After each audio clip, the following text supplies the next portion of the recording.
Innal hamdalillah nahmaduhu wa nasta'inuhu wa nastaghfiruh wa na'udzu billah min syururi anfusina wa sayyiati a'malina may yahdihillahu fala mudhillalah wa may yudlil fala hadiyalah.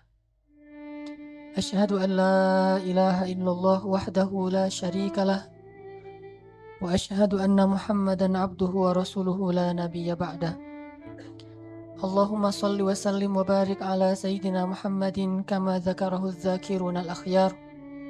Wa salli wa sallim wa barik ala sayyidina Muhammadin makhtalafa al-lail wan nahar.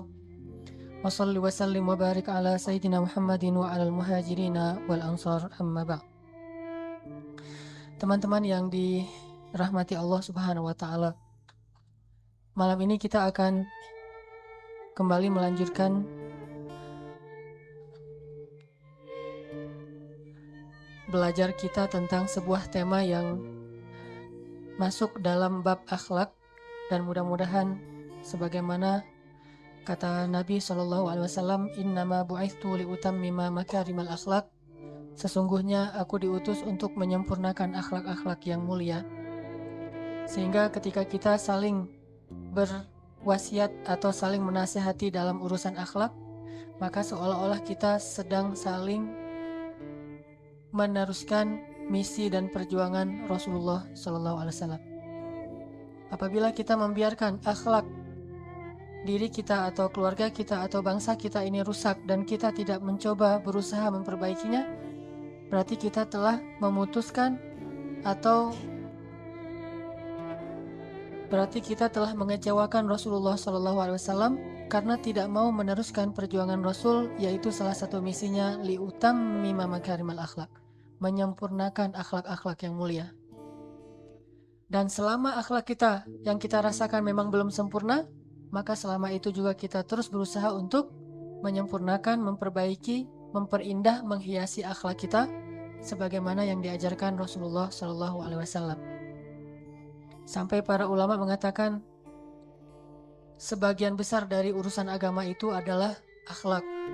Bahkan kalau kita bicara akidah, di dalam akidah itu ada akhlak.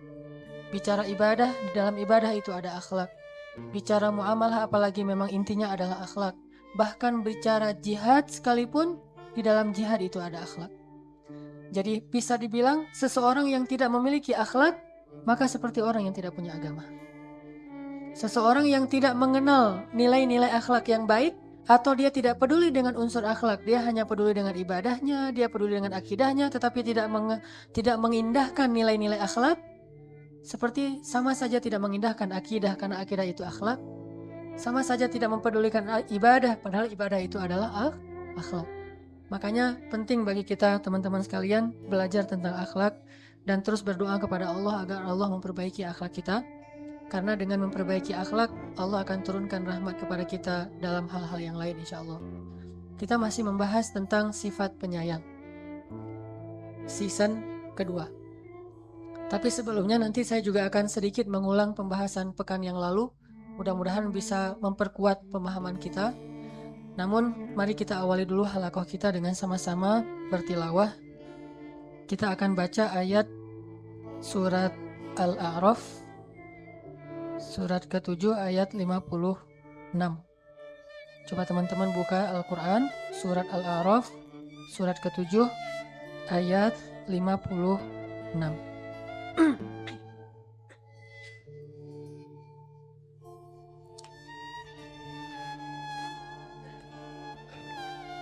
Surat Al-A'raf, surat ke-7 ayat 56.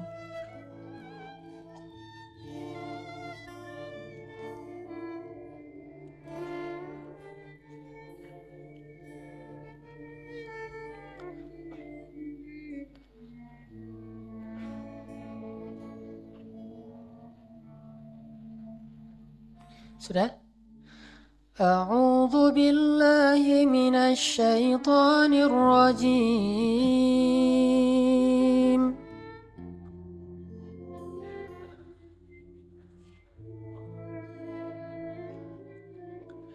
Bismillahirrahmanirrahim.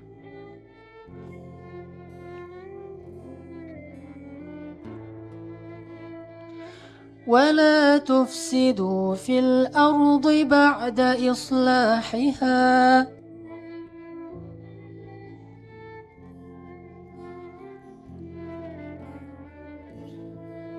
وادعوه خوفا وطمعا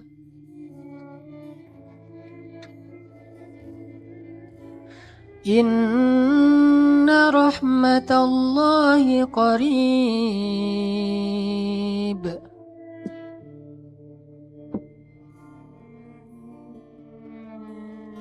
إن رحمة الله قريب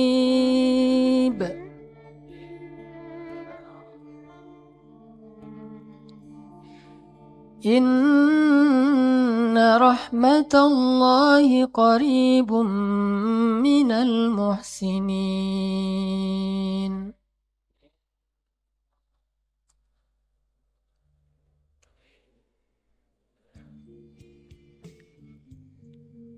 إن رحمة الله قريب من المحسنين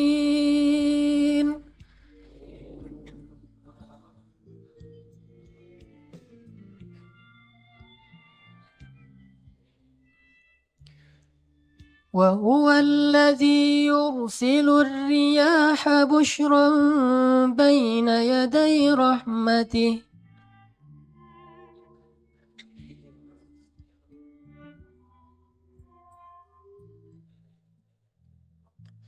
حتى إذا أقلت سحابا ثقالا سقناه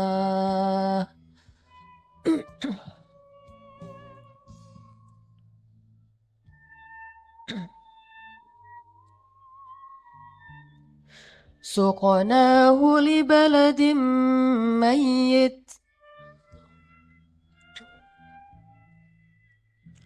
فأنزلنا به الماء فأخرجنا به من كل الثمرات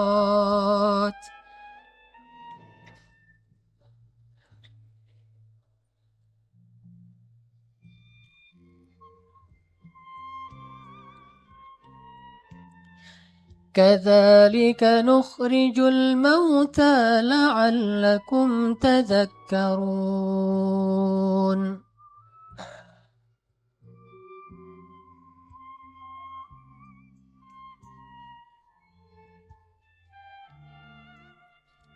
Ya, di sini ada satu kalimat yang perlu kita jadikan sebagai slogan dalam hidup kita.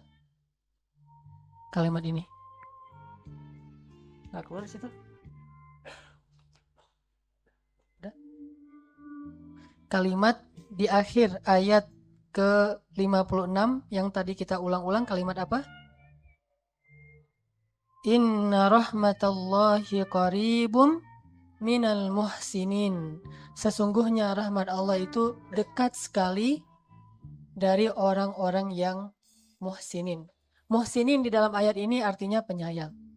Karena ihsan itu dalam Al-Quran banyak banget artinya. Dan kalau dalam ayat ini muhsinin itu artinya penyayang. Rahmat Allah itu dekat sekali kepada orang-orang yang penyayang. Ini harus benar-benar kita yakini sehingga kita punya semangat yang besar untuk selalu memiliki sifat penyayang. Gak usah khawatir ketika kita memiliki sifat penyayang kepada seseorang, walaupun sifat itu tidak berbalas dari orang lain, itu gak sia-sia.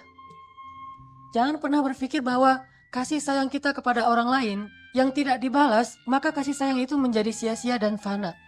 Tidak ada cerita seperti itu. Tidak ada satupun amal soleh di mata Allah itu sia-sia. Sia-sia itu gak ada. Mustahil sama sekali. Apa kata Allah di akhir surat Ali Imran? Fastajaba lahum rabbuhum. Allah menerima doa atau amalan mereka. Anni la udhi'u amala aminkum. Aku gak akan pernah menyia-nyiakan amal satu pun di antara kalian. Min dzakarin au unsa, baik laki-laki ataupun perempuan, gak akan disia-siain. Jadi jangan pernah menyesal kalau kita udah terlanjur beramal soleh, terus tidak berbalas dalam bentuk terima kasih, ataupun mungkin penghargaan, ataupun apapun. Jangan pernah menyesal. Kenapa? Karena nggak ada ceritanya, amal soleh itu sia-sia itu nggak pernah ada ceritanya dari zaman Nabi Adam sampai sekarang tuh nggak ada. Kalau kita adalah orang yang merasakan bahwa amal soleh kita sia-sia, itu pasti orang pertama di muka bumi dan nggak ada itu. Sehingga tidak perlu khawatir bahwa amal soleh kita itu menjadi terbuang begitu aja, nggak ada ceritanya. Termasuk kasih sayang kita, rahmah, ra'fah, rasa kasihan kita kepada seseorang, usaha kita untuk membahagiakan orang lain, mulai dari keluarga kita, pasangan kita, anak-anak kita, orang tua kita, mertua kita, atau menantu kita, atau saudara ipar kita, atau tetangga kita, siapapun yang kita coba bahagiakan hatinya, kita coba bantu dia. Setelah kita bantu dia, kita tidak mendapatkan balasan apapun dari dia, maka itu tidak masalah. Kenapa? Ada balasan yang jauh lebih baik yang akan memberikannya kepada kita, yaitu balasan dari Allah Subhanahu wa Ta'ala. Gak ada sia-sianya. Sehingga Allah mengatakan, Inna rahmatallah. Apalagi sih yang kita harapkan selain ini? Memangnya ada yang lebih baik daripada kalimat ini? Apakah kata-kata seseorang, kalau kamu berbuat baik kepada saya akan balas? Apakah itu lebih baik daripada kata-kata Allah, Inna rahmatallahi qarib? Memangnya ada yang bisa memberikan kepada kita kebaikan yang melebihi kebaikan Allah? Sehingga ketika Allah mengatakan, Inna rahmatallahi qaribun, kita bilang, itu belum cukup ya Allah. Ini orang yang kurang beriman kepada Allah. Kalau kita yakin bahwa rahmat Allah itu yang paling wasi', yang paling luas, Allah itu paling karim, paling syakur, paling rahim, maka ketika Allah mengatakan Inna rahmatallahi qarib, kita bahagia banget, alhamdulillah. Kalau Allah menjanjikan rahmatnya dekat kepada minal muhsinin, para penyayang, maka bersyukurlah menjadi seorang penyayang. Gak akan mungkin orang yang penyayang itu rugi. Gak mungkin. Sebagaimana kata Nabi SAW dalam hadis tentang 3 hal yang istimewa, demi Allah, kata Nabi, tidak akan berkurang harta karena sedekah. Itu gak ada. Sehingga kita gak perlu berpikir tentang, nanti kalau harta saya berkurang gimana? Mustahil. Orang Nabi sendiri yang mengatakan, dan Nabi itu as-sadiqul masduq, orang yang selalu berkata benar dan dibenarkan oleh langit. As-sadiq, dia selalu jujur dan dibenarkan oleh orang-orang yang ada di sekelilingnya. Masduq, Allah sendiri mengatakan dia benar. Wa ma yantiqu anil hawa in huwa illa wahyun yuha. Apa kata Nabi? Demi Allah, tidak berkurang harta karena sedekah. Demi Allah, tidaklah seseorang itu memberi maaf kecuali Allah Subhanahu wa Ta'ala akan mengangkat derajatnya. Tidaklah seseorang itu merendahkan diri kecuali Allah akan menambahkan kemuliaan dalam dirinya. Jadi nggak ada ceritanya orang yang beramal soleh itu rugi, itu nggak ada. Sehingga kalau kita berpikir bahwa keenakan dia, saya maafin. Dia yang udah menzalimi saya, terus saya maafin, sehingga dia nggak punya dosa lagi, saya apa untungnya? Justru bukankah Allah mengatakan, Ala tuhibbuna ayyaghfirallahu lakum?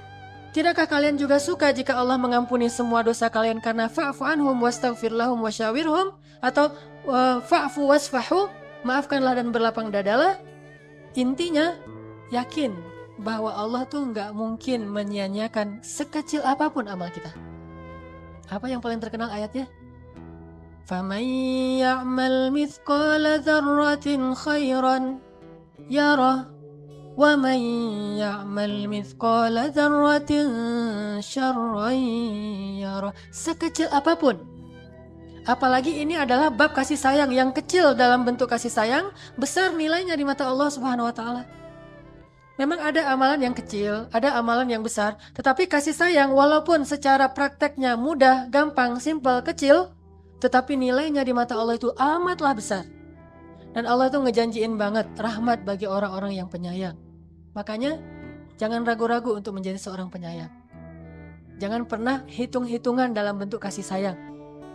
Jangan pernah berharap lebih kepada manusia atas kasih sayang kita.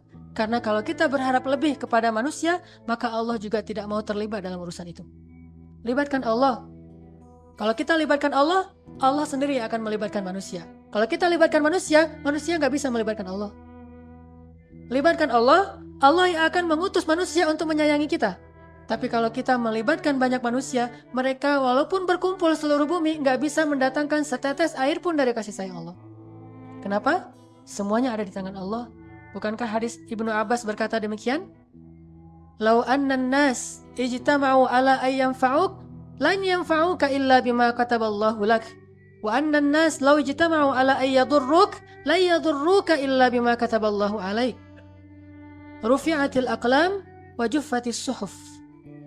Kalau manusia semuanya berkumpul, pengen nyenengin kamu, pengen ngebahagiain kamu, pengen memberikan manfaat untuk kamu, mereka nggak bisa ngasih manfaat buat kamu kecuali dengan seizin Allah yang Allah tuliskan dalam Lauhul Mahfuz. Dan kalau mereka berkumpul untuk menyakiti kamu, merugikan kamu, mencelakai kamu, menzolimi kamu, mencurangi kamu, mereka juga nggak bisa mencurangi kamu walau setetes air pun atau sebutir beras pun kecuali dengan izin Allah yang Allah tuliskan di Lauhul Mahfuz. Makanya udah transaksinya tuh sama Allah aja. Kalau kita transaksi dengan Allah, nanti Allah akan mendatangkan manusia untuk menyayangi kita. Makanya kalau kita pas berkasih sayang, kenapa? Karena Allah. Pas kita memaafkan, kenapa? Karena Allah. Pas kita berlapang dada, kenapa? Karena Allah. Sehingga ketika Allah sering disebut karena Allah, karena Allah, karena Allah akan mengatakan, lihat hambaku, dia melakukan ini karena aku. Besok kita bilang lagi, lihat lagi hambaku, kata Allah, dia melakukan karena aku. Wahai malaikat, saksikanlah, sesungguhnya aku sayang kepada hambaku itu. Maka Allah mengatakan kepada Jibril, sayangi dia wahai Jibril. Malaikat itu la ya'sunallaha ma amarahum wa yaf'aluna ma yu'marun. Itu sifat malaikat. Nggak mau bermaksiat kepada Allah dan pasti mengerjakan perintah Allah. Ya Jibril, cintai dia. Maka Jibril saat itu juga mencintai hamba ini. Terus Jibril mengumumkan kepada seluruh malaikat, saat itu juga seluruh malaikat mencintai hamba ini. Lalu seluruh malaikat itu mengumumkan kepada penduduk bumi kecuali jin dan manusia saja, kecuali orang-orang salih. Maka seluruh makhluk mencintai dia. Lalu bahkan hud, ikan di dalam lautan akan berdoa untuk dia dengan kalimat Allahummarham, Allahummarham, ya Allah sayangi fulan, ya Allah sayangi fulan, ya Allah tambahkan kasih sayangmu kepada dia. Apalagi yang kurang dari kalimat Allah, sesungguhnya Allah cinta, Allah rahmat kepada orang-orang yang berkasih sayang. Karena kalau Allah sudah merahmatinya, menyayanginya, seluruh makhluk akan mencintainya. Tinggal kita tuh niatin aja karena Allah. Itu jauh lebih mudah daripada kita menunggu-nunggu, menanti-nanti, mencari tahu gimana agar kita mendapatkan balasan dari orang itu. Pas tidak dia balas, atau apalagi kalau dia sampai menyakiti kita, kita merasa bahwa kebaikan kita selama ini menjadi sia-sia. Ana inda dhanni abdi bi. Berarti kita akan mendapatkan sesuai dengan prasangka kita. Na'udzubillah min dzalik. Jadi bisa dikasih garis bawah atau di bold atau di crop nih. Inna rahmatallahi qaribum minal muhsinin. Sehingga ketika kita agak galau dikit dengan kasih sayang kita, kita lagi diuji untuk kasih sayang kita yang di masa lalu, kemudian kita belum mendapatkan balasan dari seseorang, ingatkan diri kita, wasiatkan diri kita dengan kalimat, oh ya, inna rahmatallahi qaribum minal muhsinin. Udah selesai. Inna rahmatallahi qaribun minal muhsinin. Sudah selesai. Sehingga kita nggak akan terlalu sakit hati ke orang lain. Kita nggak akan menyesali amal soleh kita sendiri. Kita nggak akan ngungkit-ngungkit. Kita nggak akan riak. Karena mengungkit-ngungkit itu dekat sekali dengan riak kan? Ketika kita kecewa, kita akan ngungkit-ngungkit itu. Apa kata Allah? Ya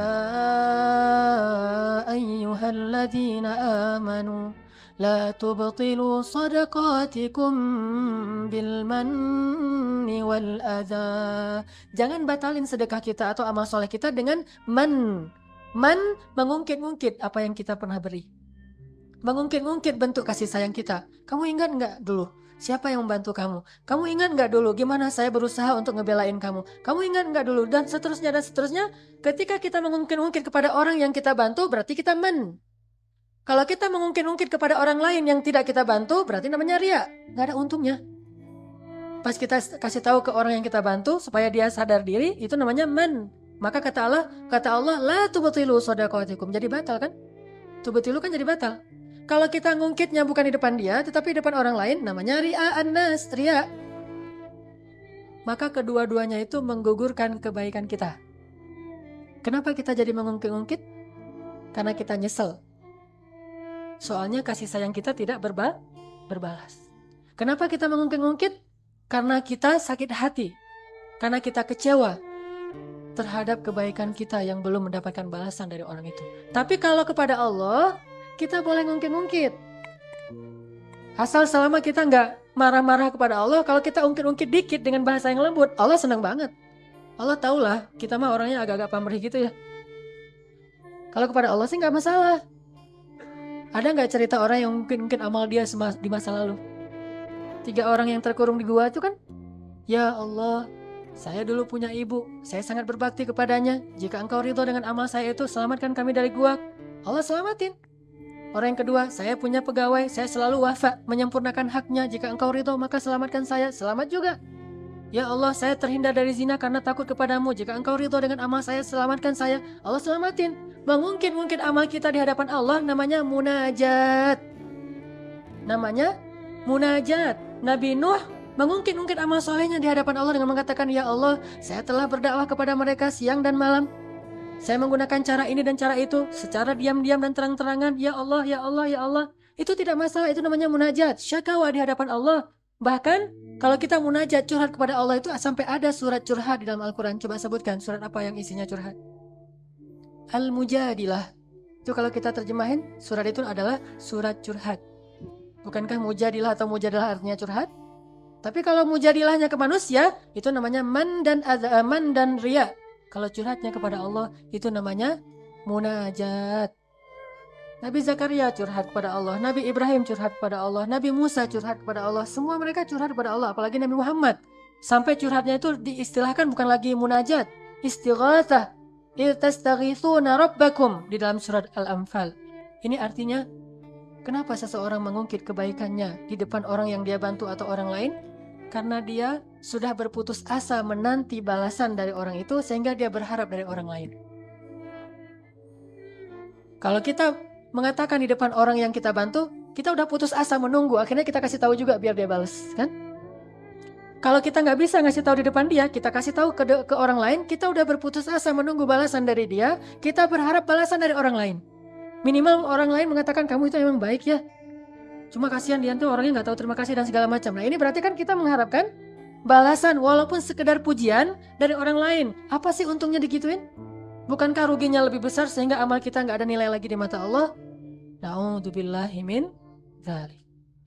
Makanya perlu digarisbawahi nih kalimat Inna rahmatallahi qaribum minal muhsinin.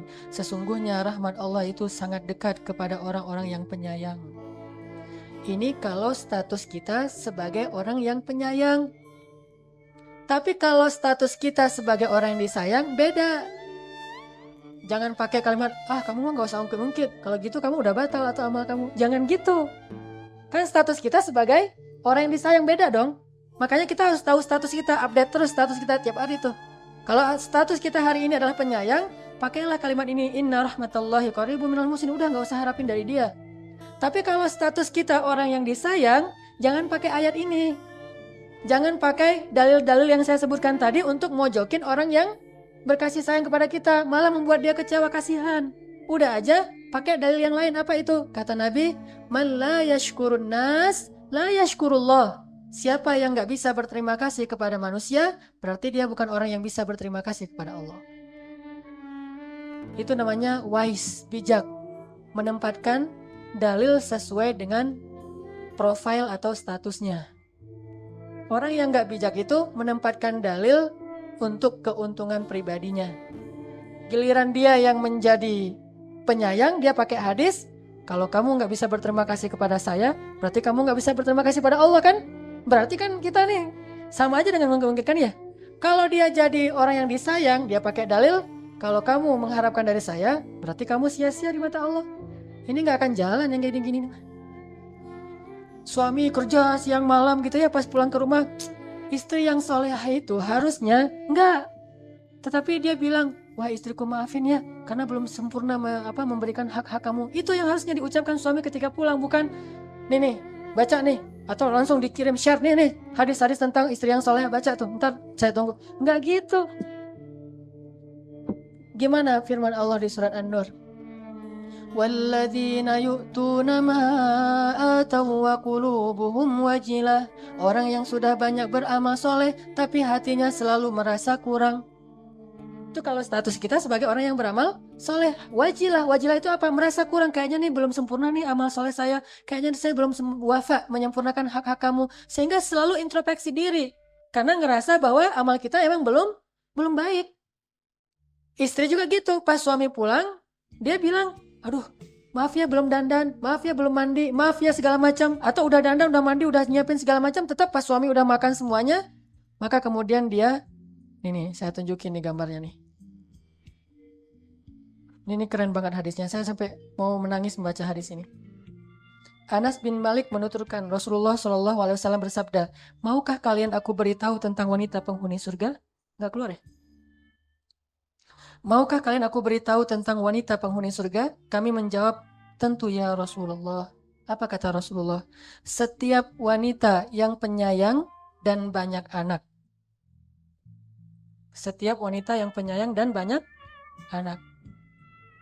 Apa arti banyak anak? Gak pernah nolak. Cukup segitu aja ya? Gak usah diperjelas.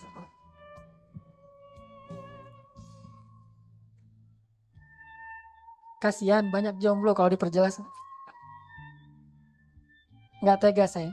Kan ra'afah ya, gak tegaan. Apa kata Nabi? Maukah kalian aku beritahu siapa wanita penghuni surga? Ini dijamin surga nih ya, ibu-ibu, akhwat, mau dijamin surga?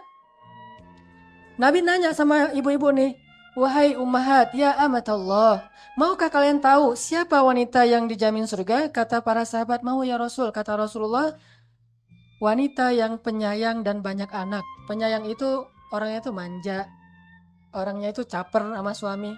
Orangnya itu selalu pengen menampilkan yang terbaik dari dirinya. Perhiasan-perhiasannya itu dikasih semua ke suaminya. Jadi jangan menutupi perhiasan kita di hadapan suami. Itu salah. Tutupilah perhiasan kita di hadapan yang bukan muhrim. Di hadapan suami, udah buka-bukaan aja. Itu namanya penyayang. Manja-manjain aja. Itu namanya penyayang. Pas suami datang, dipijetin. Pas suami datang langsung dikasih makanan-makanan kesukaan suami. Itu namanya penyayang. Udah gitu banyak anak. Siap sedia kapan saja, di mana saja. Ya gitu-gitu deh. Senang banget dibicarain gitu-gitu. Tapi belum selesai ya hadisnya. Terus kata Nabi apa? Bila dipancing kemarahannya, ini masih perempuan yang ahli surga. Bila dipancing kemarahannya, atau dicurangi, atau dimarahi oleh suaminya, dia berkata, wahai suamiku, inilah tanganku, pukullah, aku tidak akan memejamkan mataku sampai engkau merasa ridho kepadaku. Jadi pas suaminya marah, suaminya kecewa, dia berikan tangannya, dua-dua tangannya kayak orang lagi di strap gitu di kelas. Dia katakan, wahai suamiku, wahai sayang, pukullah aku akan mematuhimu dan tidak akan memejamkan mataku sampai engkau ridho kepadaku. Hadis Tabrani. Ini yang harus membaca hadis ini siapa? Ibu-ibu, jangan suami, bahaya. Jadi jangan sampai suami menunjukkan hadis ini kepada istri, itu nggak keren. Biarin aja istri menemukannya sendiri. Kalau kayak mau misalnya suami nunjukin hadis ini kepada istri, saya dong yang paling tahu terus saya tunjukin sama istri saya kan ya. Ini saya manggil istri saya satu Umi, satu misalnya Sarah. Nih Sarah bacain. Nih Umi bacain. Kan saya tinggal tunggu-tunggu aja kan mereka mengamalkan hadis itu kan ya. Itu mah nggak keren. Justru kalau dia temukan sendiri, nanti dia amalkan sendiri. Kita nggak usah nunjukin. Kalau yang mau nunjukin, biar orang lain. Atau kita bilang aja ke Allah, ya Allah tolong tunjukin hadis ini ke istri saya. Jangan kita. Kenapa? Kalau kita menunjukkan hadis ini kepada dia juga punya hadis untuk kita. Kan bahaya tuh.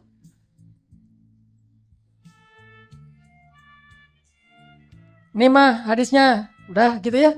Apa kata istri? Ini bukan hadis sih. Cerita yang paling dihafal sama ibu-ibu tuh apa? Umar pernah dimarahin istrinya. Terus dia diam-diam aja. Kemudian dia pergi ke rumah Rasul. Rasulullah juga lagi dimarahin istrinya. Dan Rasulullah diam. Tuh, Pak, lihat tuh.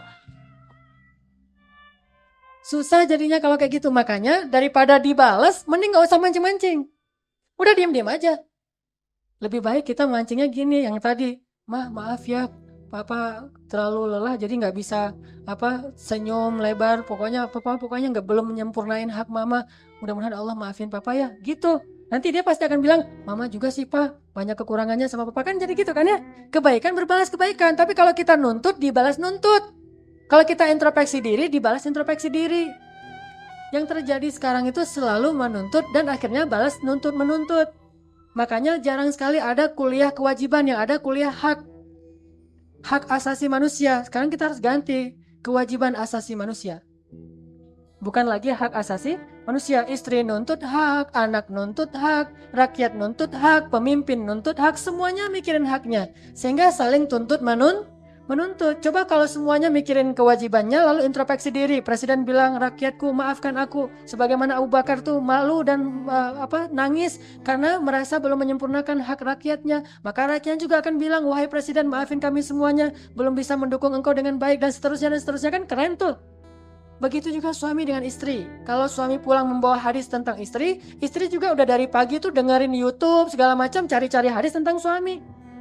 Udah di googling sama dia tuh, imam yang ideal, search, wah banyak banget tuh hadis-hadisnya tuh, bahaya tuh. Atau dia baca tafsir, waja'alna lil muttaqina imama, baca tafsirnya, apa imam yang lil muttaqin tuh kayak gimana? Wah, dibacain lah hadis-hadis tentang gimana Rasulullah kepada istrinya. Mana sanggup kita meniru Rasulullah dalam urusan kesolihannya, kasih sayangnya kepada istri itu luar biasa. Apalagi kalau dia pakai dalil Aisyah, kan Aisyah tuh kayaknya kalau pakai dalil-dalil sebagai Aisyah itu enak banget tuh. Aisyah juga pernah tuh banting di piring belakang. Aisyah pernah juga tuh pas Nabi mau ketemu, dia nggak mau ketemu di rumah ayahnya, di rumah Abu Bakar. Akhirnya Nabi pulang lagi, dia pulang ke rumah orang tuanya. Aisyah juga pernah tuh pas Nabi lagi pulang sakit-sakit kepala, dia bilang saya juga sakit kepala. Akhirnya Nabi ngalah, tuh kamu mana pernah ngalah sama saya, gitu kan. Makanya jangan pernah mancing-mancing istri. Udah aja biar Allah yang memberi dia hidayah ya. Bilang aja, ya Allah, istri saya begini, curhatnya sama Allah. Ntar Allah bilang, lebay lo gitu misalnya. Karena kita terlalu berlebihan ya. Udah aja bilang, ya Allah, beri hidayah kepada istri saya. Tanamkan kasih sayang dalam hatinya. Dan jadikanlah saya lebih penyayang terhadapnya daripada dia sayang kepada saya. Allah tuh senyum sama hamba yang kayak gini. Makanya nanti hadis-hadis yang kayak tadi itu yang bacain istri. Sedangkan cerita Umar dan Rasulullah itu yang bacain suami. Saya kalau ceramahnya di hadapan ibu-ibu pasti tentang kewajiban ibu-ibu, nggak mau tentang haknya suami, nggak mau. Karena kalau ngebahas tentang haknya ibu-ibu, kalau haknya istri dibahas di depan ibu-ibu, itu ntar pulang nuntut. Suami-suami pada curhat ke saya, Ustadz ceramah apa sih tadi? Kalau khutbah Jumat, kewajiban suami kepada istri. Artinya kita harus yakin bahwa kalau status kita sebagai penyayang, maka tugas kita adalah jangan pernah terlalu berharap dari manusia sehingga kita akan kecewa. Tapi kalau kita orang yang disayang, jangan pernah melupakan kebaikan orang lain sekecil apapun. Karena orang yang melupakan kebaikan seseorang berarti dia melupakan nikmat Allah. Dan orang yang melupakan nikmat Allah itu ciri-ciri orang yang tidak bisa bersyukur. Orang yang tidak bisa bersyukur, Allah nggak pernah berjanji akan menambah kebaikan untuk dia. La in syakartum la azidannakum wa la in kafartum inna adzabi lasyadid. Jadi lihat kondisi kita sebagai apa. Apalagi kalau dua-duanya kita bisa terapin nih, penyayang dan disayang. Pas kita jadi penyayang, gak usah harapin balasan dari dia. Terus kita ingat-ingat kasih sayang dia kepada kita, dan kita mencoba untuk menghargai itu. Kan itu paling keren tuh, udah sempurna itu udah. Kalau kita bicara tadi suami istri, kita ingat kasih sayang istri kepada kita, dan kita introspeksi diri, kasih sayang kita belum sempurna kepada dia. Kalaupun kita merasa udah penyayang banget, udah harapin aja balasannya dari Allah. Sisanya yang dapat dari istri, itu bonus buat kita. Dan kita akan membalas 2 kali lipat dari yang dilakukan istri untuk kita. Maka ini udah sempurna banget. Ini namanya orang yang penyayang. Makanya Allah menjanjikan, Inna rahmatallahi qaribum minal muhsinin. Rahmat Allah itu dekat sekali kepada orang yang berbuat kasih sayang atau penyayang. Kemarin saya bahas tentang hadis perempuan yang ahli zina ya. Kalau dalam bahasa agama itu seorang yang bugat itu perempuan yang suka berbuat nista, berzina.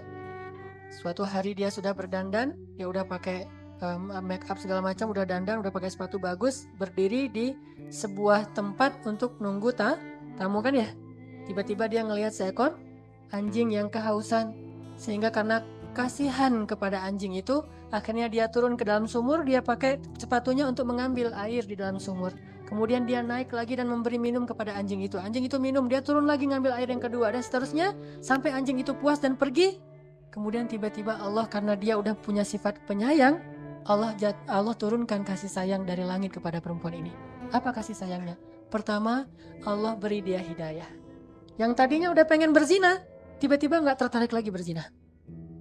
Makanya kalau misalnya kita pengen nggak tertarik lagi dengan dosa-dosa, jadilah penyayang. Sehingga Allah turunkan rahmatnya, yang pertama hidayah. Jadi nggak tertarik lagi berzina, udah dia pulang, nggak jadi nunggu tamu. Tamunya manggil, hai gitu, apaan sih, pulang aja. Udah nggak tertarik, saya udah taubat, saya udah hijrah gitu. Terus tamunya cari yang lain.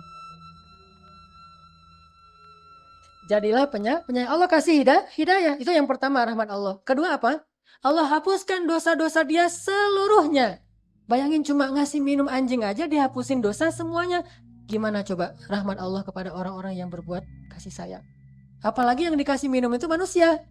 Anjing aja Allah yang dalam fikih itu haram, tapi Allah memberikan dia rahmat yang luar biasa. Dihapuskan seluruh dosanya, 0. Yang ketiga apa? Dijamin surga. Hadis Bukhari Muslim. Dijamin surga. Sehingga Nabi mengatakan hiya min ahlil jannah. Hanya satu sifat kasih sayang kecil loh, tapi dia min ahlil jannah. Apalagi yang kita harapin setelah itu? Bukankah Allah maha membalas yang paling baik dalam balasannya atau dalam penghargaannya? Sehingga gak usah khawatir. Berkasih sayanglah kepada siapapun, terutama keluarga kita, orang tua kita. Jangan berpikir orang tua saya itu tidak pernah memberikan nafkah saya, orang tua saya itu mengecewakan saya dan seterusnya.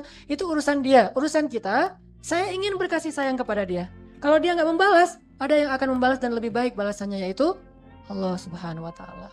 Insya Allah nanti kita lanjutkan setelah sholat Isya. Teman-teman yang dirahmati Allah Subhanahu Wa Taala, tadi kita membahas poin pertama. Untuk sesi kedua ini adalah kalau kita jadi orang yang penyayang, maka jangan terlalu banyak berharap balasan dari orang yang kita sayang. Karena penyayang itu udah penyayang aja. Gak ada penyayang plus pamrih. Udah aja yang namanya penyayang, penyayang. Yang namanya mencintai, bukan mencintai dan ingin dicintai. Bukan penyayang dan ingin disayang. Bukan pengasih dan ingin dikasihi. Bukan pemberi dan juga ingin diberi. Wala tamnun tastakthir. Janganlah kamu melakukan sesuatu, memberi sesuatu dengan harapan ingin mendapatkan lebih dari manusia. Kalau ingin mendapatkan lebih dari Allah, itu nggak disebut riya, itu disebut roja. Kalau ingin mendapatkan lebih dari Allah, itu emang bagian dari iman. Bukankah roja itu bagian dari iman? Khauf itu bagian dari iman. Roja itu berharap, khauf itu takut, hub itu cinta. Semua ini bagian-bagian dari keimanan. Bukankah iman itu ada 60 sekian cabang? Jadi kalau berharapnya kepada Allah, itu roja dan itu bagus banget. Harusnya manusia kayak gitu. Justru kalau kita nggak berharap apa-apa dari Allah, itu namanya istaghna, merasa serba cukup, dan itu orang sombong. Kalla innal insana la yatagha. Manusia itu akan banyak melakukan dosa, melampaui batas, sombong kalau dia ar-ra'ahu istaghna, kalau memandang dirinya serba cukup. Apa arti memandang dirinya serba cukup? Gak merasa butuh apa-apa lagi. Baik kepada manusia itu masih oke, apalagi kepada Allah itu gak oke tuh. Gak merasa saya mah gak berharap pahala, saya mah gak berharap surga, saya mah gak berharap dihindarkan dari api neraka. Yang penting mah saya mah ngelakuin amal soleh aja, kan itu ikhlas. Ikhlas itu gak kayak gitu. Ikhlas itu bukan gak ngarapin apa-apa, itu bukan gak ikhlas, bukan ikhlas tuh. Itu agak-agak bingung sih. Ikhlas itu tidak mengharapkan balasan dari manusia, tetapi sangat berharap balasan Allah. Bukankah Allah sendiri yang nyuruh kita meminta dan mengharapkan rahmat Allah? Dan Allah sendiri menawarkan banyak rahmat di dalam Al-Quran. Bahkan kalau perlu kita mengharapkan rahmat Allah itu dengan berdoa kepada Allah itu khaufan wa tama'an. Khauf itu rasa takut, tama' itu tamak. Tamak terhadap apa? Terhadap ampunan Allah, terhadap ridho Allah, terhadap rahmat Allah, terhadap surga Allah, harus tamak. Saking tamaknya, Nabi bilang kalau kamu meminta kepada Allah, fa'idha sa'alta Allah fas'al jannatal firdausil a'la. mintalah surga Firdaus yang paling tinggi. Makanya kalau kita jadi orang yang penyayang, udah penyayang aja. Karena baru disebut penyayang sejati kalau dia tidak berharap balasan dari manusia. Udah penyayang aja. Baru disebut pecinta sejati kalau dia mencintai tanpa harus membuat syarat, saya mencintai kalau cinta saya dibalas dengan cinta yang sama. Sehingga muncullah istilah bertepuk sebelah tangan. Kalau sebelah tangan gak usah bertepuk, gini aja, nih apa namanya? Apa? Memetik jari. Jadi apa sih ini, nggak jelas gini. Pokoknya itulah intinya. Yang namanya mencintai, udah mencintai aja. Kenapa? Karena kata Allah Subhanahu wa Ta'ala, sesungguhnya cinta itu adalah rahmat Allah kepada orang-orang yang soleh. Innal ladzina amanu wa 'amilus solihati sayaj'alu lahumur rahmanu wudda. Sesungguhnya orang yang beriman dan orang yang beramal soleh, Allah jadikan di dalam hati mereka rasa kasih sayang. Jadi kasih sayang dalam hati kita itu rahmat Allah yang ingin, yang baru sah kalau kita ekspresikan, kita limpahkan, kita berikan ke orang lain. Kalau kasih sayang itu hanya ada di dalam hati kita tapi nggak pernah kita keluarkan, itu nggak disebut kasih sayang. Itu disebut ide kasih sayang. Baru ide, baru wacana, belum disebut kasih sayang. Karena kasih sayang ini sifat yang baru sah kalau dituangkan, kalau diekspresikan, kalau dilakukan, baru namanya kasih sayang.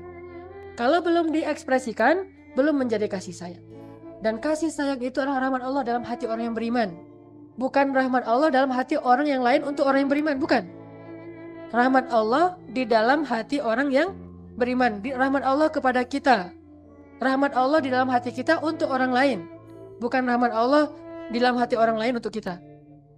Ini kasih sayang dalam bentuk yang pertama. Kecuali orang-orang soleh. Memang kita meminta Allahumma inni as'aluka hubbak wa hubba man yuhibbuk.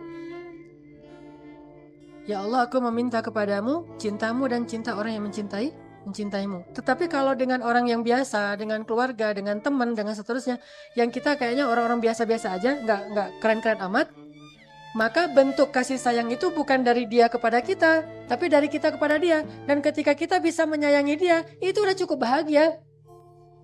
Jangan nunggu nuntut dan segala macam. Saya kan udah kasih sayang sama dia, kok dia belum balas sih? Kok dia belum berterima kasih sih? Artinya kalau kayak gitu berarti kita kasih sayangnya itu bukan untuk dia, tetapi kita meminta kasih sayang dari dia dengan cara ngasih dulu pancingannya. Jadi intinya kasih sayang itu ya udah kasih. Apa yang dikasih? Sayang. Kalau kita berharap dari dia namanya bukan kasih sayang tapi nerima sayang.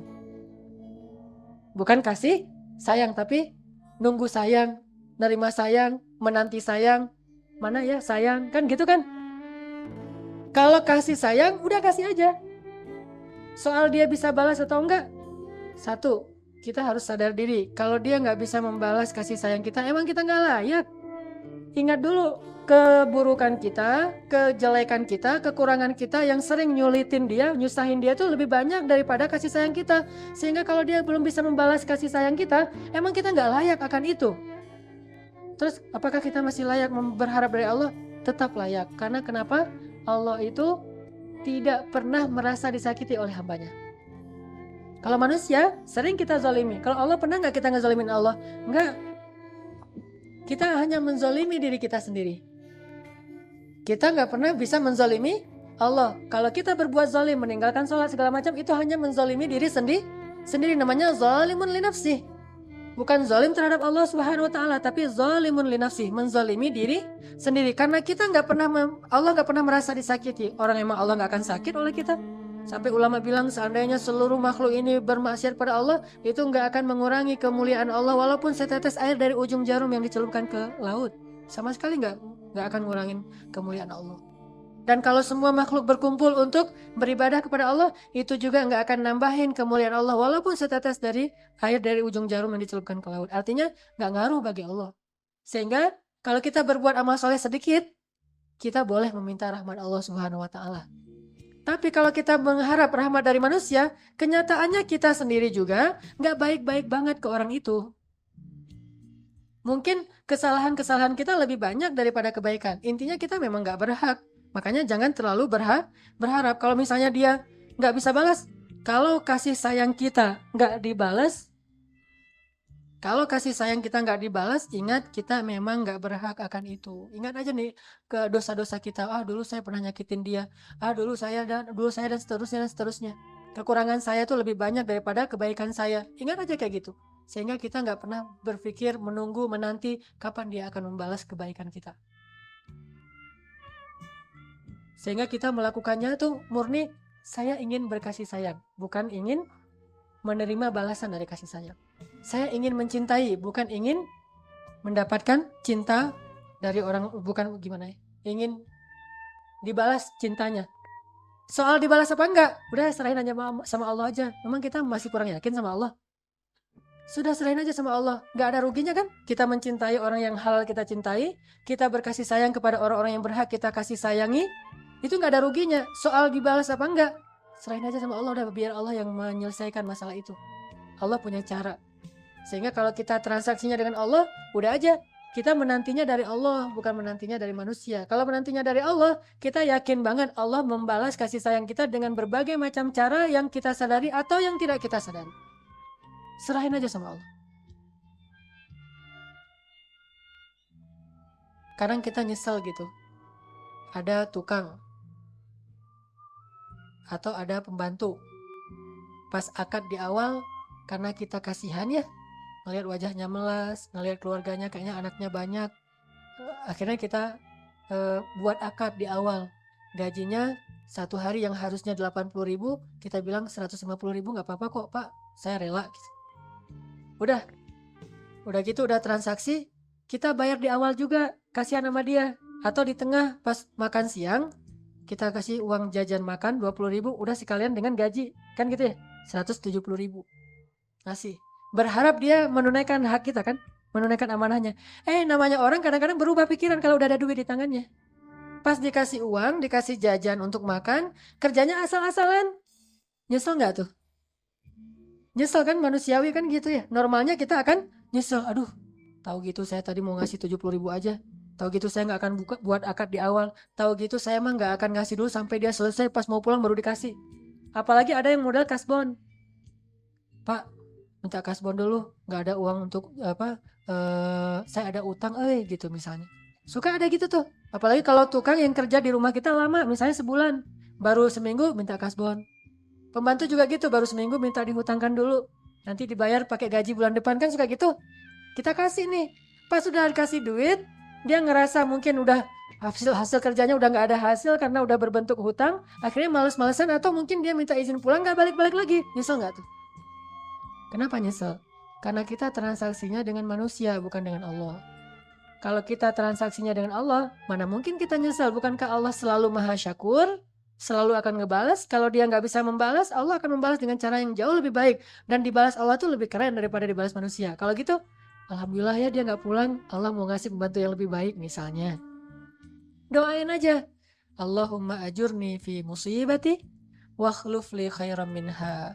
Ya Allah, beri saya pahala dalam musibah ini dan beri saya ganti yang lebih baik darinya. Kayak saya cerita kemarin di Al-Murabbi. Malam minggu kemarin kan Qiyamul Lail ya. Pas Qiyamul Lail HP saya jatuh. Pas jam 2 malam saya baru bangun karena baru pulang ke rumah jam 12 malam, tidur jam setengah 1, jam setengah 2 alarmnya. Pas bunyi alarm saya matiin, 15 menit lagi. Bangun jam 2 lebih. Kan kaget tuh. Pasti udah mulai kan Qiyamul Lail tuh. Ketahuan deh kenapa kemarin telat. Jam 2 lebih, aduh jam 2 lebih nih, langsung saya lari gitu, ngarahi HP karena namanya orang antara ngantuk dan sadar gitu, jatuh pas di layarnya. Layarnya pecah, nggak bisa touchscreen lagi. Sementara agenda saya di situ tuh banyak banget. Saya takut nanti kalau agenda saya ini gimana. Akhirnya saya langsung ke Al-Latif, bawa HP masih, saya berharap masih bisa dinyalain di sini. Pas dinyalain memang udah nggak aktif lagi. Ya udahlah, saya sholat tahajud rakaat keberapa waktu itu? Ke-8 ya. Ke-8. 56 diambil Muzammil. Yang ke-8 malah terakhir. Pas sujud apa doanya? Allahumma ajurni fi musibati wa akhlif li khairan minha. Paginya, malamnya diganti sama Samsung tuh. Benar-benar Allah kan ganti 10 kali lipat, bayangin. Tahadus bin ni'mah. Jadi kalau kita transaksinya sama Allah ada masalah, udah Allah, saya lagi ada masalah nih. Kan Allah tahu kan? Nah gitu. Allah nih HP saya rusak nih, gimana dong? Kita membatin aja, kata Allah, tenang, udah serahin aja sama saya, gampang, HP doang berapa sih? Kata gampang bagi Allah, udah serahin aja sama Allah. Dengan yakin, kalau nggak dengan yakin, kayaknya kita menanti sesuatu yang semu. Kenapa? Allah nggak pernah buat perjanjian apapun dengan orang-orang yang ragu. Allah hanya membuat perjanjian dengan orang-orang mukmin, orang yang yakin. Makanya modalnya imanan wahtisaban. Yakin dan terus berusaha. Kalau kita yakin, Allah nggak akan mungkin ngecewain hamba-hambanya yang udah percaya sama Allah. Makhluk aja, ada orang baik banget. Kalau kita udah ngasih dia kepercayaan atau amanah, dia nggak mau kan ngecewain kita. Dia berusaha bisa-bisan. Apalagi Allah yang maha baik, nggak mungkin ngecewain kita. Udah serahin aja sama Allah. Itu paling gampang tuh. Mirip-mirip dengan ceramah yang dulu Keep the Faith kan. Udah ada Allah, tenang ada Allah. La tahzan innallaha ma'ana ya yadullahi fawqa aydihim dan seterusnya. Ngandelin Allah. Makanya kasih sayang kita juga gitu. Nggak mungkin sia-sia. Cinta kita juga gitu. Nggak mungkin sia-sia. Udah lakukan semuanya. Ini namanya orang-orang yang selalu ingin mendapatkan balasannya dari Allah, bukan dari manusia, dan itu ikhlas. Tapi dengan syarat jangan salah sangka. Kadang-kadang kita gini, berdakwah, ngajak teman kita, yuk ke masjid yuk. Ada nabi baru nih gitu, komentar dia. Terus dia misalnya minum, kita bilang sesungguhnya innamal khamru wal maisiru min sesungguhnya khamar dan judi itu perbuatan setan. Judi gitu-gitu. Akhirnya dia ada susah ya kalau dekat ustadz, gitu-gituin, dia olok-olok, dihina kita gitu. Kemudian kita bilang, yang penting saya udah menyampaikan. Ternyata nggak gitu-gitu amat juga sih. Kita harus berpikir, jangan-jangan kita belum menyampaikan dengan cara yang terbaik walaupun benar. Kebenaran itu kalau nggak dibungkus dengan akhlak yang baik, cara yang terbaik, kadang-kadang nggak tabligh. Apa arti tabligh? Menyampaikan sampai. Arti tabligh itu bukan menyampaikan, sampai. Tabligh artinya sampai. Apa arti sampai? Terasa di hatinya. Kalau nggak sampai ke hatinya, kita belum tabligh. Balighu anni walau ayat, sampaikan dariku walaupun satu ayat, bukan ucapkan dariku walaupun satu ayat. Beda tuh.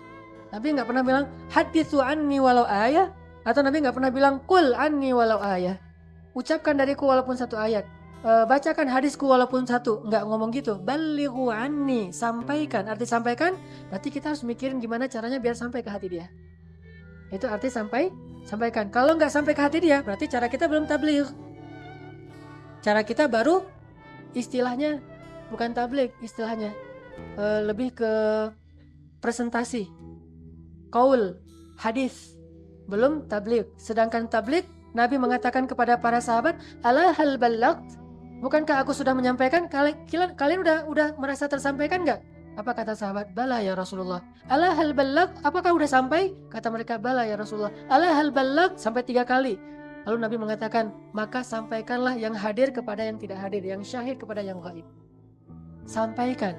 Jadi jangan mentang-mentang, yang penting kan saya udah menyampaikan, urusan dia nggak menerima, yang penting saya dapat pahala dari Allah. Nggak segitu aja, itu masih koma tuh. Kita harus mikirin juga, kenapa dia jadi malah kita kasih malah sebel. Jangan-jangan yang kita kasih itu kayak menghina dia gitu. Misalnya teman kita, titik, tiba-tiba kita kasih obat peninggi badan.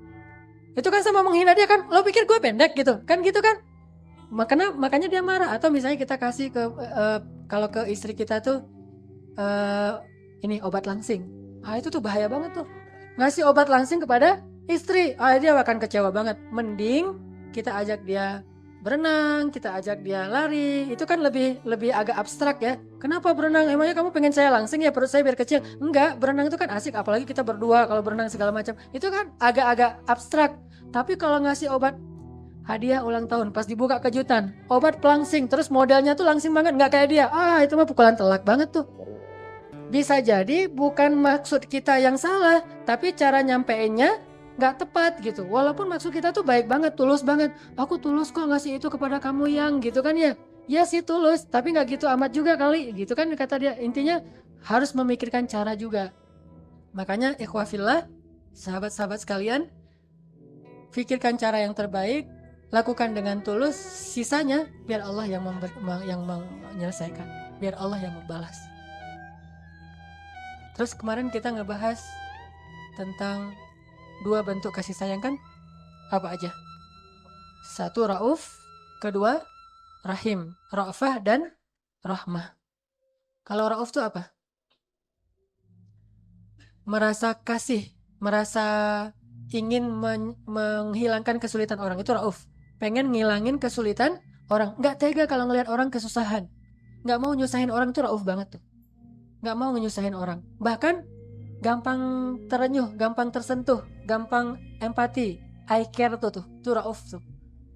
Apa aja dia Rauf, nggak tega. Karena nggak tega, akhirnya dia pengen ngilangin kasih sayang orang, masalah orang, kesulitan orang. Itu namanya Rauf. Rauf suami kepada istri kayak gimana?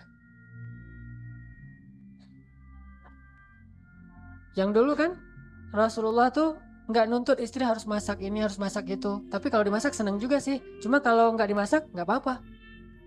Istri kepada suami, jangan minta sesuatu di luar kemampuan suami. Ada ayatnya di surat Al-Ahzab. Ketika istri-istri Nabi meminta tambahan nafkah, suami kemudian nggak sanggup, akhirnya Allah menegur istri-istri Nabi. Kalau kalian menginginkan dunia, aku berikan. Tetapi setelah itu diceraikan baik-baik. Mau nggak gitu? Atau mengeluh. Karena ketika kita mengeluh kepada orang lain, orang tua, pasangan, kepada siapapun, mengeluh hak kita, maka kita berarti nggak kasihan kepada dia. Nggak punya sifat kasih, pengasih kepada dia. Kalau ke sahabat, sifat pengasih ini gimana? Nggak tegaan. Kalau ke sahabat, nggak tegaan kepada sahabat. Bentuknya kayak gimana? Hah? Bantuin belajar. Kita lihat kasihan dia gitu ya. Wah, nilainya jelek melulu. Ya udah kita bantuin gitu ya. Bolehlah. Walaupun ada sedikit menghina sih. Tuh, teman pulang kerja atau pulang dari Alatif nggak bawa motor, nggak atau udah kemalaman, akhirnya kita anterin. Walaupun rumahnya itu satu di ujung Cimahi, satu lagi di ujung Berung. Rumah kita di Cimahi, rumah teman kita di ujung Berung. Kamu pulang kemana? Ujung Berung. Nyesel nanyanya ya. Tapi ya udahlah, namanya juga pengasih kan. Udah naik saya aja. Kemana? Saya anterin ke terminal. Pulang sendiri sama aja. Pintar juga sebenarnya. Pengasih yang pintar. Jangan, kayaknya biasanya tuh pengasih ini lebih besar tuh kalau ke lawan jenis itu sebenarnya pengasih banget tuh, luar biasa tuh. Coba terapin itu ke sesama jenis, tapi dengan makna yang positif ya. Ya. Nah, saya banget tuh belum makan. Belum makan, atau pas kita lagi makan, kita ajak teman kita, pokoknya gitu-gitu deh. Kasih, bukan kasihan ya. Nggak tega. Nggak tega nyusahin orang lain. Nah, yang mau dibonceng tadi juga gitu. Memang kamu tinggal di mana? Cimahi. Cimahi. Nggak usah. Pulang aja. Kenapa? Walaupun bahasanya agak-agak kayak gitu, sebetulnya diam-diam, nggak tega, kalau dia nganterin saya ke ujung Berung dulu, terus dia baru ke masih mending ujung Berung, Cibiru. Nganterin saya ke Cibiru, terus dia ke Cimahi. Walaupun dia orangnya ikhlas banget, tapi saya nggak tega. Nah, sama-sama nggak tega kan asik tuh. Coba bayangin kalau sama-sama tegaan. Pas kita lihat dia lagi jalan kaki, kita lewat gimana tuh orang yang tegaan gitu tuh. Aduh, enaknya ya kalau punya motor ya. Kenapa nggak ada ojek gitu? Ditanya-tanyain terus dipanas-panasin, itu kan tegaan. Yang ini juga gitu. Gitu deh pokoknya. Contohnya nggak keren. Intinya gitulah, pokoknya punya sifat nggak tega. Kalau orang punya sifat nggak teganya besar tuh, selalu ingin mengambil beban orang lain biar dia yang tanggung. Tuh keren tuh. Selalu ingin menanggung atau mengambil beban orang lain. Harusnya beban itu dipikul oleh orang lain. Dia lihat orang lain punya beban, dia yang tanggung. Biar saya aja yang tanggung. Siapa orang yang kayak gini nih? Abbas, paman Nabi SAW. Dia menanggung beban orang banget. Siapa lagi? Sa'ad bin Abi Waqqas. Gimana sifat nggak tegaannya Sa'ad? Termasuk Rasulullah tuh kalau ada yang meminta bantuan kepada beliau itu paling nggak tega tuh. Nggak mungkin beliau menolak kan? Walaupun beliau sendiri sebetulnya susah, tetapi beliau walaupun susah tetap aja pengen bantuin orang, pengen ngilangin kesusahan orang, karena nggak teganya gede banget. Sama kayak Sa'ad, kalau ada yang sampai Sa'ad tuh kan termasuk orang yang cukup mampu lah ya, tapi pas meninggal dia punya banyak hutang loh. Kenapa dia punya banyak hutang? Karena dia menanggung utang-utang orang lain atas nama dia. Ada orang yang punya hutang gak sanggup bayar, udah nanti urusannya dengan saya, minta ke saya. Nanti minta ke saya. Akhirnya banyak kayak gitu tuh. Hutangnya jadi banyak. Walaupun akhirnya dibayar juga oleh ahli warisnya gara-gara emang dia punya beberapa aset yang kemudian dijual dan dibayarkan. Ini kan gara-gara sifat nggak tega. Mengambil beban orang lain dia yang ngambil. Sama kalau kayak kita dengan pembantu gitu ya. Atau dengan supir. Pernah nggak sesekali ngasih hari libur buat pembantu di rumah, dia nggak kemana-mana, tetap di rumah. Cuma hari ini kita tanya, Bibi mau makan apa hari ini? Biar aku yang masak. Bibi udah di rumah aja, di kamar aja, nggak usah kerja hari ini. Hah? Bener nih Dan, bener nih apa? Mas, bener nih Mas gitu. Bener, udah hari ini pokoknya saya yang masak, saya khidmat. Bibi mau makan apa, mau minum apa? Kan dia nggak mungkin mesen kan, nggak enak kan ya. Udah kita tahu karena kita perhatian dia seneng nasi goreng, kita masakin nasi goreng. Pernah nggak kayak gitu tuh? Itu orang pengasih banget tuh. Atau dipijat-pijatin, tapi yang perempuan ya jangan. Kenapa ini bapak pijat-pijat bibi? Pengasih gitu. Bahaya. Kan baru dengar ceramah Ustaz Hanan harus pengasih atau enggak. Saya nggak bertanggung jawab kalau itu. Biar yang ibu-ibu, kenapa mijat-mijat, kasihan bibi mah udah seharian kerja segala macam dipijat-pijat. Kalau kita ke supir gitu, tiba-tiba Pak, Mas duduk di belakang biar saya nyetir. Aduh Pak, nggak enak apa tuh Pak. Udah biar kamu ngerasain gimana duduk di belakang, saya ngerasain gimana nyetir kalau lagi macet. Kita tuh nggak akan pernah sempurna punya sifat kasih sayang atau pengasih kalau kita nggak ngerasain kesusahan orang lain. Makanya sesekali coba rasain deh gimana susahnya dia, baru nanti kita punya sifat pengasih. Oh iya ya. Kayak misalnya tadi, kalau kita nggak tahu gimana susahnya jalan kaki, yang nggak ada yang mau boncengin, jalan kaki coba sekali, baru tahu rasanya. Atau kita pernah nggak ingat-ingat pas kita dulu misalnya ban kita kempes di tengah jalan, terus nggak ada yang mau berhenti nolongin kita. Kalau ada yang mau berhenti nolongin kita, terus kita dibantuin, atau minimal kalau nggak ban kempes, yang saya pernah alami 2 kali itu habis bensin di tengah jalan. Saya paksain karena jadwalnya padat banget, nggak ngisi bensin dulu, langsung ke kelas yang lain, habis di atas jalan layang tuh. Pas naik, udah nggak bunyi lagi, habis bensin nih. Baru dorong beberapa meter, datang pemuda pengasih. Pemuda yang soleh banget. Tampangnya sih serem, tapi orangnya kasih sayang. Jangan-jangan anak Alatif. Kalau ada di sini, tolong kasih tahu ya, saya pengen ngasih penghargaan. Wah, nah, dia datang, Pak, habis bensin ya Pak? Ya, terus udah sini kata dia. Mau diapain nih? Nih saya kasih bensin saya. Dia bawa selang, bayangin. Berarti kan emang dia orangnya suka nolongin orang kan? Berapa orang ada yang bawa selang di motor dia? Kecuali dia niat banget pengen nolongin orang yang kehabisan bensin. Jangan-jangan dia aktivis kehabisan bensin. Memang sengaja kerjaannya itu tuh. Luar biasa tuh orang. Bawa selang terus dia sedot gitu pakai mulutnya, terus dituangin ke tangki saya. Udah asalnya sampai ke daerah pasar yang ada pom bensin udah cukup, alhamdulillah ketolong.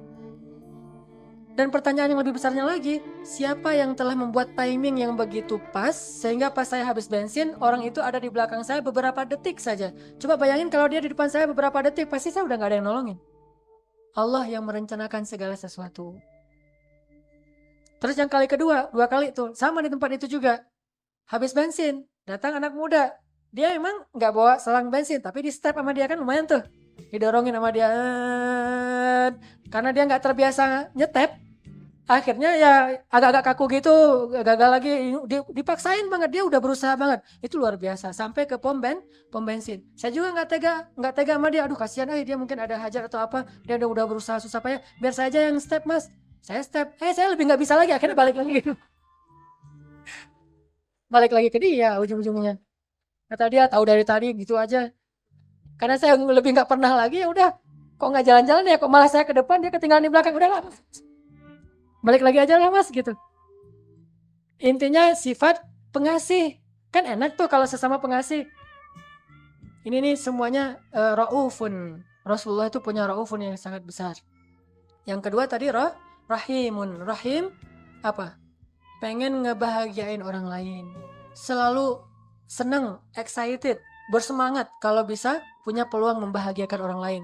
Nah, kalau di rumah tuh atau di kos-kosan, ngebahagiain teman-teman kos-kosan kita, selalu mikir kalau emang kita punya rezeki ya, asal pulang itu nggak pernah berhenti membawa oleh-oleh walaupun kecil. Saya pengalaman ini di Mesir. Orang Mesir tuh senang membahagiakan orang lain, selalu ngasih sesuatu gitu. Walaupun kadang-kadang yang dikasih menurut kita sih biasa aja. Kasih permen. Di kampus gitu ya. Di kampus tuh dia suka beli permen satu box gitu. Pas dia masuk ke kampus, dia bagi-bagi permen. Bagi orang Mesir itu bentuk rasa cinta. Ngasih-ngasih permen. Bagi orang Indonesia apaan sih permen aja dibagi-bagi. Biasa aja lah kalau orang Indonesia ya. Karena kita terlalu materialistis. Kalau ngasih itu harus sesuatu yang gede gitu. Makanya Nabi bilang apa? Tahadu tahabu. Saling memberi hadiahlah kalian supaya saling mencintai. Momennya bisa kapanpun, termasuk ulang tahun. Jangan bahas bab ulang tahun dari sisi ritual, memang gak ada ritualnya. Tetapi bahaslah dari sisi pengen menyenangkan hati orang lain dan itu banyak hadisnya. Bukan kita mewajibkan ulang tahun itu ada ritual tiup lilin, ritual ngasih hadiah, ritual happy birthday to you, miladun sa'id. Kan gak harus kayak gitu. Tapi ini momen yang spesial bagi orang-orang tertentu yang kita pengen ngasih hadiah supaya dia bahagia. Itu berlaku hadis ayyul a'malu ahabba ilallah ya Rasulullah. Amal apa yang paling disukai Allah ya Rasul? Sururun tudkhiluhu fi qalbil mu'min. Membahagiakan hati orang lain. Atau kalau nggak ada momen ulang tahun pun ngasih aja. Setiap hari pengen ngasih sesuatu. Saya kalau pulang ke rumah selalu berpikir bawa hadiah apa ya. Kalau misalnya kan kalau pengajian itu enaknya jadi ustadz ya. Kalau pengajian selalu dibawain oleh-oleh sama ibu-ibu pengajian tuh. Bawa kue, bawa makanan, bawa bolu, bawa brownies segala macam. Pokoknya asal pulang itu nggak pernah kosong tangannya. Kenapa? Itu terinspirasi dari ayah saya sendiri. Ayah saya tuh walaupun miskin ya, kalau pulang itu nggak bawa apa-apa. Pasti bawa sesuatu. Minimal dia bawa sepedanya karena dia emang pakai sepeda kalau kerja. Pasti bawa sesuatu. Kalau di Aceh itu ada mie Aceh, martabak telur, nasi goreng. Saya memang orang miskin, cuma makanannya tuh kayak orang kaya banget tuh. Kambing, gulai kambing, sate. Pokoknya yang keren-keren lah.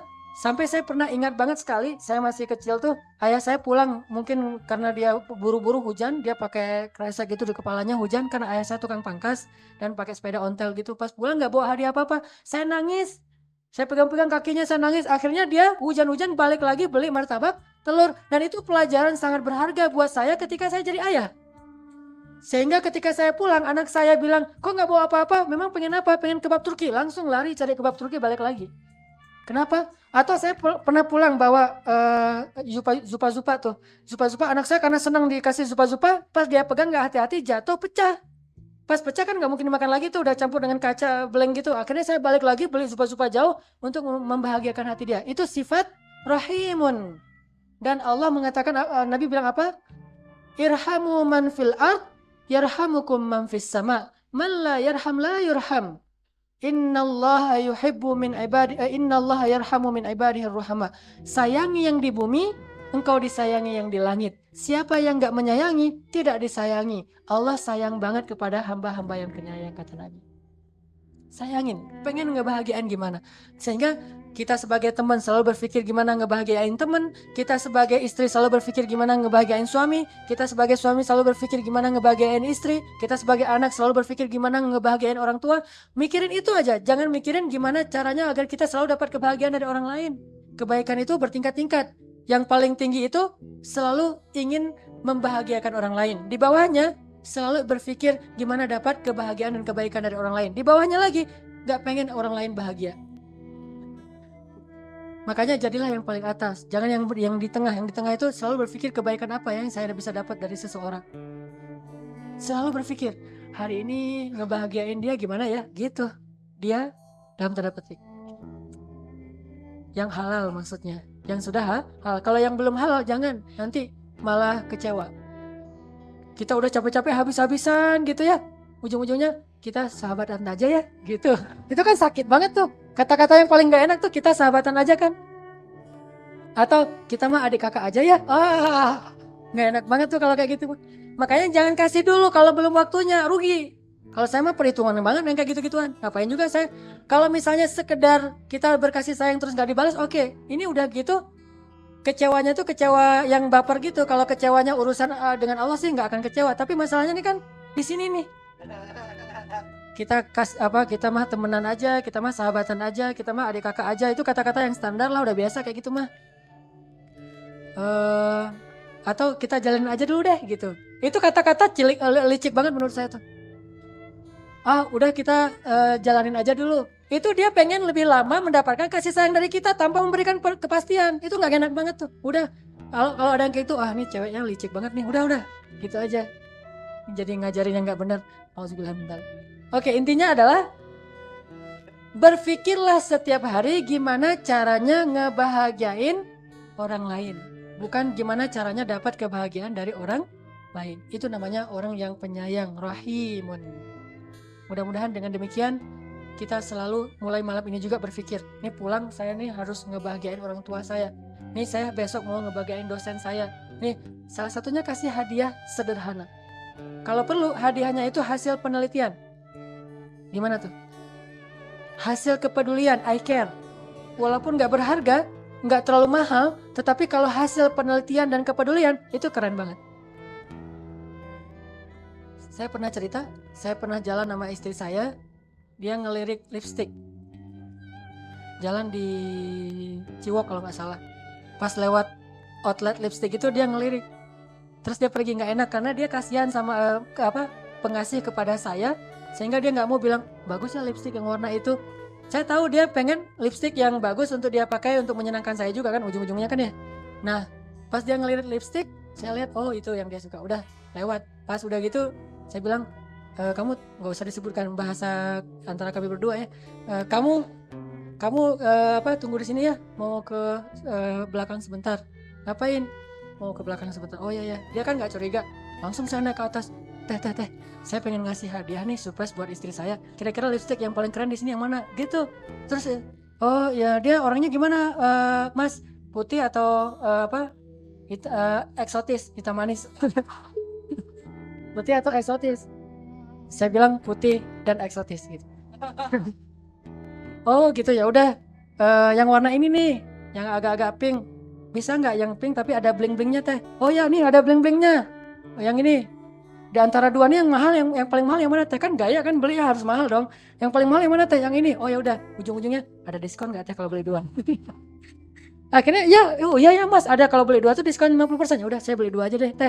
Ujung-ujungnya tetap minta diskon. Udah gitu kan nggak dikasih tahu kalau ke istri diskon. Sampai hari ini juga dia belum tahu. Diskon kan, udah gitu jalan. Kita ke Braga, jalan bareng malam mingguan. Ke Braga bareng. Makan di Bandung punya cerita. Saya bilang ke waitersnya, pas dia udah duduk di sofa, saya langsung masuk ke dalam kayak pura-pura ada mau pesan menu gitu. Mas, saya mau ngasih kejutan nih buat istri saya. Biar dia tahu bahwa setelah pasangan suami istri itu tetap bisa keren loh. Bukan ke pacar saya, enggak, ke istri saya. Oh iya Pak, terus mau gimana? Cuma kita udah kenyang, mau nggak bisa pesan yang berat-berat. Boleh nggak pesan kentang goreng doang tapi di dalamnya kasih ini nih. Ini apa Pak? Lipstick. Oh iya, ditaruh sama dia. Di dalam kentang goreng. Taruh dalam kentang goreng, dibungkusin gitu biar lipstiknya nggak kena kentang goreng kan jadi nggak keren kan ya. Dibungkusin udah kita kasih kode gitu. Nah kan ada live-nya kan, saya kasih request lagu kesukaan istri saya. Tapi insya Allah nasyid. Nggak tahu dia bisa apa enggak ya. Pas saya request nasyid yang saya suka ternyata dia nggak hafal nasyid itu kan nggak keren banget tuh. Akhirnya udahlah yang penting yang cinta-cinta deh yang saya ini. Karena nasyid yang saya request dia nggak hafal, namanya juga nasyid. Udah dikodein, dia datang kentang goreng. Kata istri saya, kan kita nggak pesan kentang goreng. Saya tadi pesan lapar soalnya. Udah, karena dia nggak terlalu lapar, akhirnya dia nggak makan tuh kentang goreng. Kalau nggak dimakan kan nggak ketahuan ada harta karunnya kan ya. Aduh, gimana caranya nih? Masa saya harus tolong bukain dong kan nggak keren kan ya? Akhirnya saya makanin cepet-cepet gitu. Enak loh kentang gorengnya, enak loh. Masa sih? Nggak kayak biasanya enak. Pokoknya saya bilang dia makan satu, biasa aja. Saya makanin terus. Kehabisan ide soalnya. Dia juga heran. Tadi katanya udah kenyang. Nggak tahu ini tiba-tiba jadi lapar kalau ngelihat kamu gitu, bro. Pas udah mau habis di bawah dia curiga ngelihat ini ada apa nih. Nggak tahu apaannya. Nah dibuka sama dia, tereng gitu. Itu luar biasa hasil penelitian ketika lagi jalan di Ciwok. Artinya hal-hal yang kayak gitu tuh namanya rahimun dan itu berpahala. Bukan hanya romantis tapi juga berpahala. Makanya cepat-cepat nikah ya. Barakallahu li walakum. Mudah-mudahan ini bermanfaat. Mari kita tutup dengan sama-sama berdoa kepada Allah Subhanahu wa taala. أعوذ بالله من الشيطان الرجيم. بسم الله الرحمن الرحيم. الحمد لله رب العالمين حمدا كثيرا طيبا مباركا فيه. اللهم صل وسلم وبارك على سيدنا محمد وعلى آله وصحبه أجمعين. اللهم اغفر لنا ذنوبنا يا غفار يا تواب يا أرحم الراحمين. اغفر لنا ذنوبنا وإسرافنا في أمرنا وثبت أقدامنا يا الله يا ربنا. اللهم اغفر لنا ذنوبنا ولوالدينا وارحمهما كما ربيانا صغارا. يا ودود يا ودود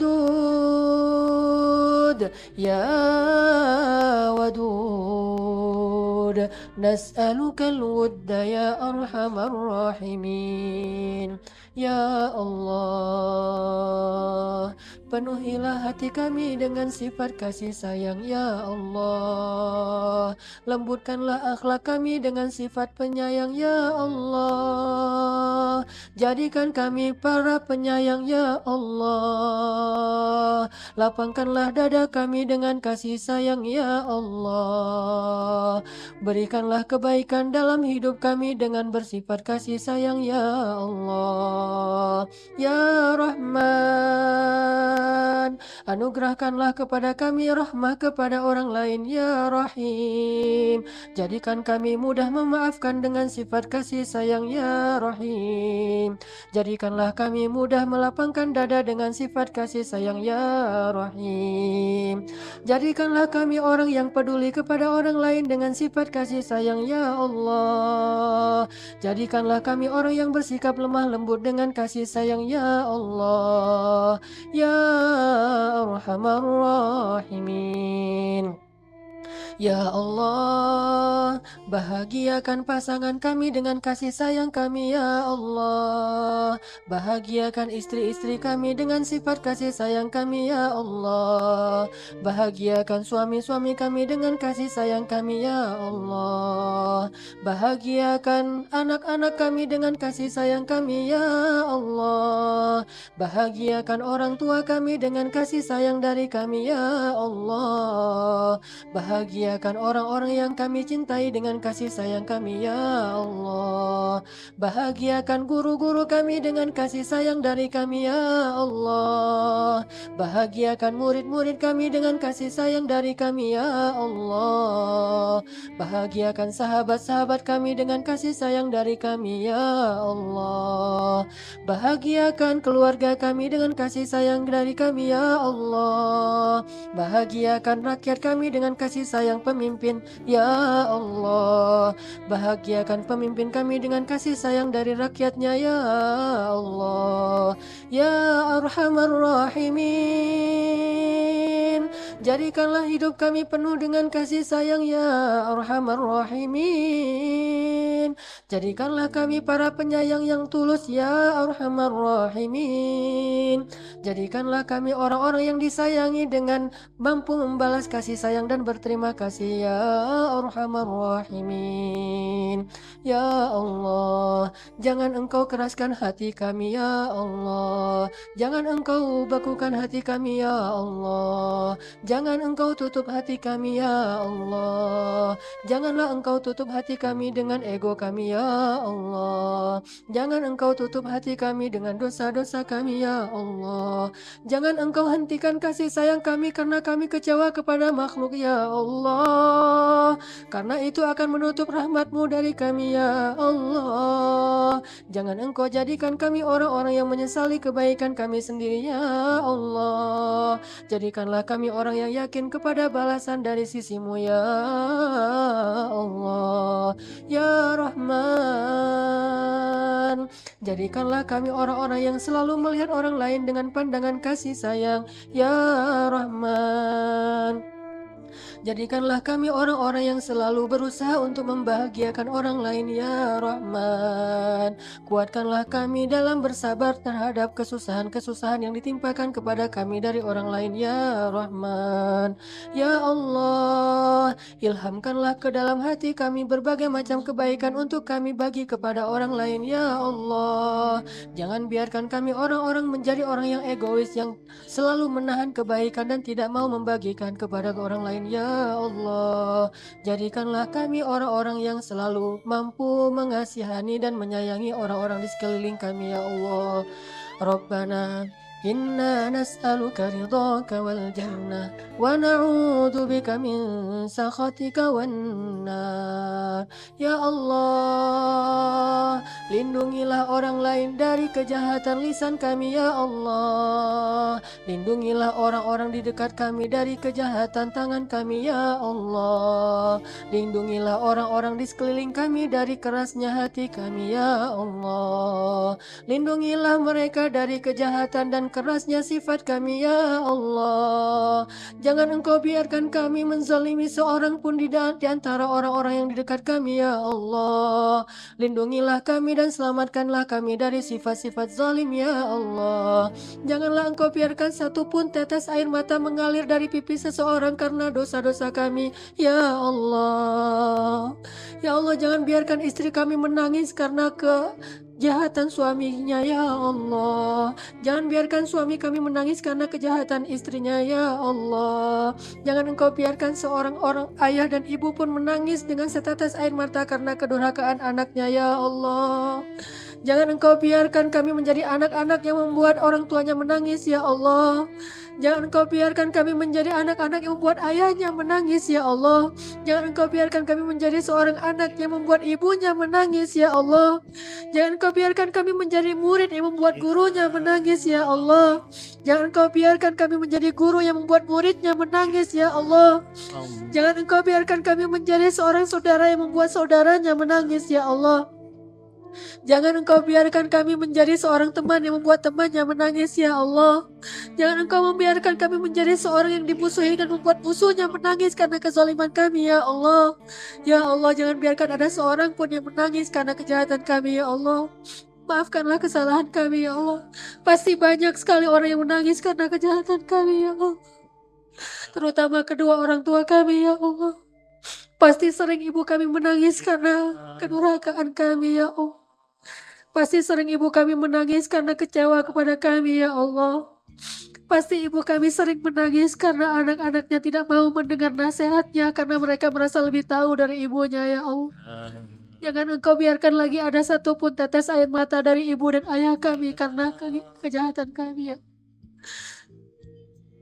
Jangan Engkau biarkan ada seorang istri pun yang menangis dan diam di dalam kamarnya karena kejahatan suaminya, Ya Allah.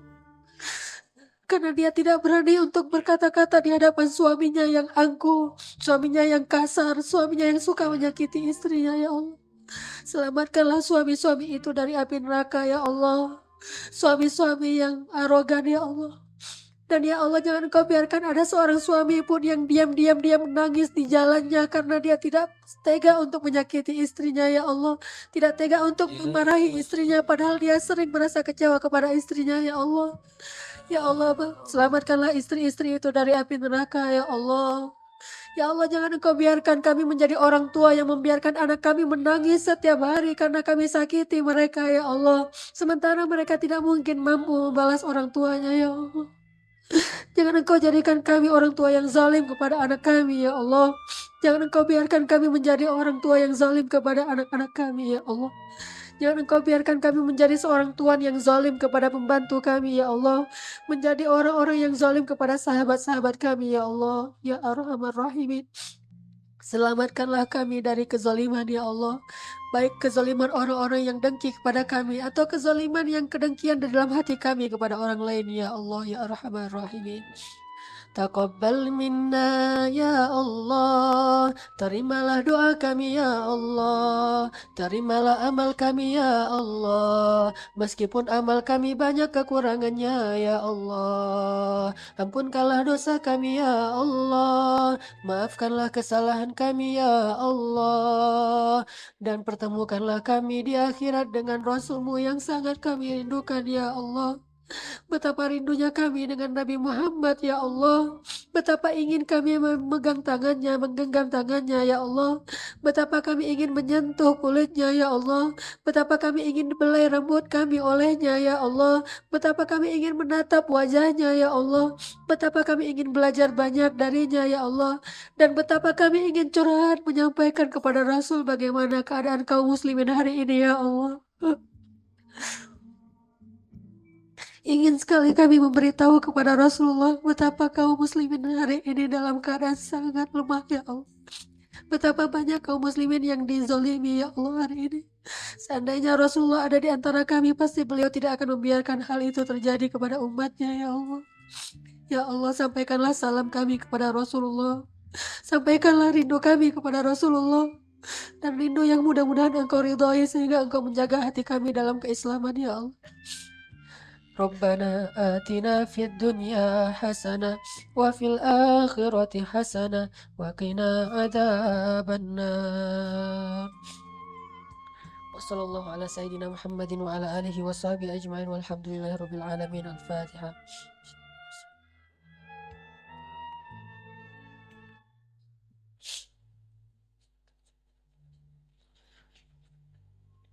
Assalamualaikum warahmatullahi wabarakatuh.